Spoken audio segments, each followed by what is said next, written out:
On va faire les choses bien et on va fêter la vie de cette maison, de ce moulin et de tous les arts.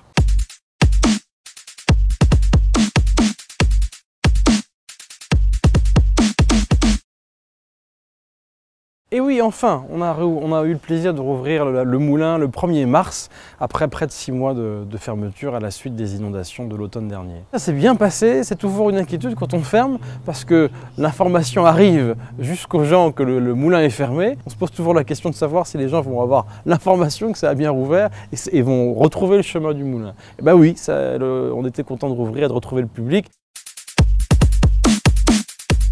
On n'a pas chômé pendant 6 mois parce qu'il a fallu évidemment se rapprocher des assurances, se rapprocher des services de l'État, des collectivités, de toutes les entreprises. C'est pas tellement notre métier, mais on s'est retrouvé à coordonner toute une série de métiers pour pouvoir permettre la réouverture du lieu.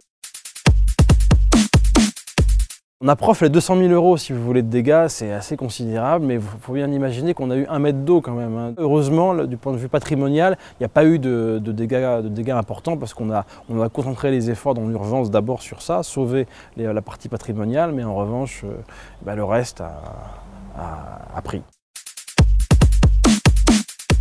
Le 16 mars, on aura le vernissage de notre prochaine exposition, l'exposition consacrée à Mystique, et ça s'annonce à un moment très riche et très fort. Il y aura notamment la famille de Mystique qui sera présente, les galeristes, enfin voilà, ce sera un beau moment. Mystique, on avait prévu de son vivant, puisqu'elle est malheureusement décédée, d'organiser une exposition ici, puisqu'elle avait déjà fait un certain nombre de créations qui jouaient avec la poésie d'Aragon, donc ça paraissait assez évident de l'accueillir ici, dans une maison qui fait des expositions depuis le départ.